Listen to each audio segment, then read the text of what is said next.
নমস্কার, আমি সুস্মিতা কলকাতা কিচেন্সের তরফ থেকে সকলকে স্বাগত জানাই। গ্রীষ্মের এই প্রচণ্ড দাবদাহে আজ সকলেই নাজেহাল, তাই একটু স্বস্তির খোঁজে আমরা বানিয়ে নিতে চলেছি আজকের আমার রেসিপি রাবড়ির লস্যি। চলুন শুরু করা যাক।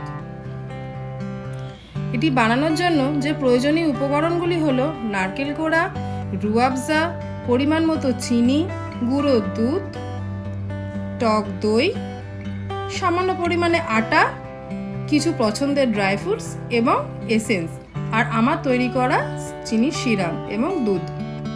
সিরাপটা বানিয়ে ফেলি। কড়াতে চিনি দিলাম, চিনি দিয়ে বেশ একটু নাড়াচাড়া করে যখন দেখলাম ব্রাউনিশ কালার আসছে, তখন নাড়ানোর পর আমি জল ঢেলে এটাকে পাতলা করে একটি সিরাপ বানিয়ে নিলাম।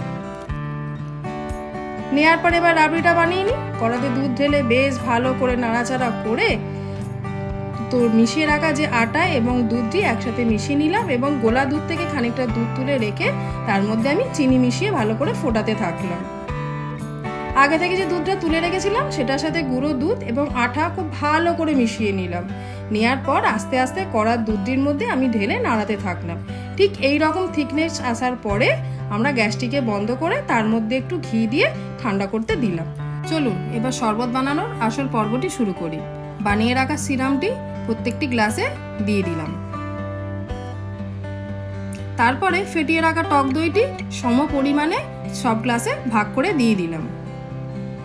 তারপর ওই যে আসল জিনিস রাবড়ি, সেটিকেও সমানভাবে সব গ্লাসে আমি দিয়ে দিলাম। দেওয়ার পর ওই যে সুন্দর গন্ধ এসেন্স 2 ফোঁটা করে সমস্ত গ্লাসে মিশিয়ে দিলাম। দেওয়ার পর খুব ভালো করে ঘেটে দিলাম।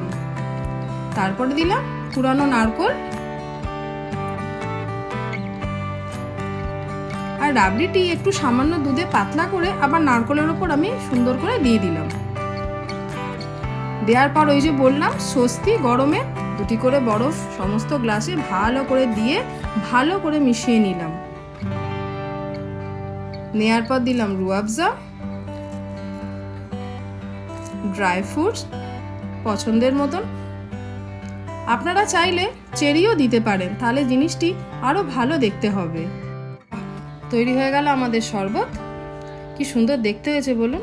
যদি আমার এই রেসিপিটি ভালো লেগে থাকে তাহলে একটি লাইক সাবস্ক্রাইব করে দেবেন।